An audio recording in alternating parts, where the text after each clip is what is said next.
What if being attractive didn't make dating easier, but actually made it harder? Imagine everyone assuming you already have options, so nobody takes the chance to talk to you. Sounds strange, but it happens more than people think. There's a strange social pattern hiding in plain sight here, and understanding it changes how you think about attraction entirely. So, let's take a look at the surprising reasons no one asks out the best-looking person. Why extremely attractive people can feel intimidating.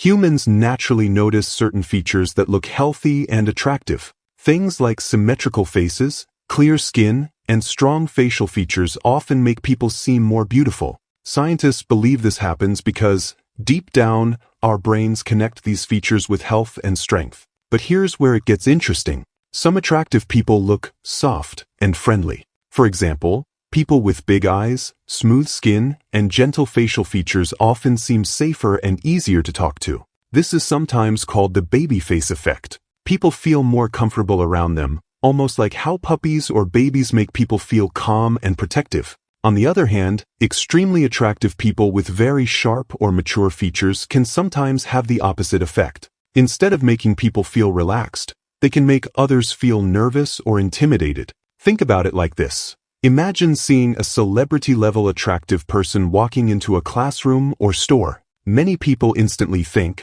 they're probably already taken, or, I don't stand a chance. Because of that, people stare, but never approach. This creates what some psychologists call an unapproachability bubble. The attractive person may get attention, but not many real or genuine conversations. The situation also changes depending on where people are. In normal places like buses, schools, or shops, people are often too shy to approach someone extremely attractive. But in parties or clubs, some people approach mainly to compete or show off, rather than to build a real connection. So sometimes, extreme beauty doesn't attract easier conversations, it can actually create distance.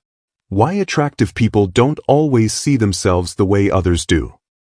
One surprising thing about attractiveness is that people don't always see themselves the same way others see them. Studies show that many less attractive people actually overestimate how attractive they are, while highly attractive people are often more accurate, or even too hard on themselves. Why does this happen? People usually compare themselves to others around them. Someone less attractive may compare themselves to people they think are similar or below them, which boosts their confidence. But highly attractive people often compare themselves to celebrities, influencers, or other beautiful people, making them feel not attractive enough. At the same time, attractive people are often treated better from childhood. People assume they are friendly, confident, and interesting simply because they look good. This is called the halo effect. Over time, constantly being treated positively can help them become more confident and socially skilled. But beauty doesn't always make life easy. Some attractive people were ignored or bullied before their glow-up, so they developed strong personalities and emotional intelligence first. Others may be neurodivergent, meaning social interactions still feel difficult despite their looks. So, behind great beauty, there's often a much more complex story. Why dating apps don't work the way you think.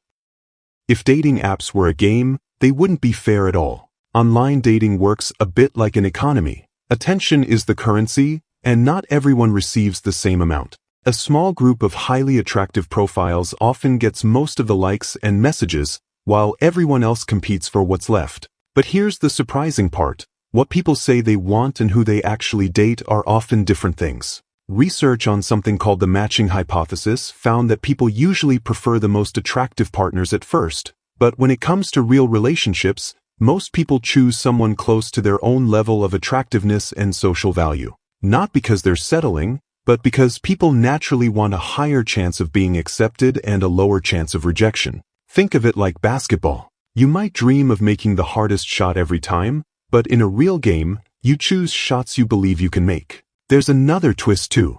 People who look perfect can sometimes get fewer real approaches than expected, because others assume everyone else is already messaging them, so they don't bother trying. Meanwhile, people who seem unique or less universally attractive may actually get more messages because they feel more approachable. Sometimes dating isn't about being the most attractive, it's about seeming possible. In simple terms, extreme attractiveness doesn't always make dating easier. Even though very attractive people get a lot of attention, They often get fewer real approaches because others feel nervous, assume they are out of their league, or think too much competition already exists. In online dating, this effect becomes even stronger, with most attention going to a small group of profiles while others hesitate to even try. At the same time, people try to avoid rejection, so they often choose safer, more realistic options instead of the most attractive ones. This creates a system where people admire highly attractive individuals from a distance but rarely take action.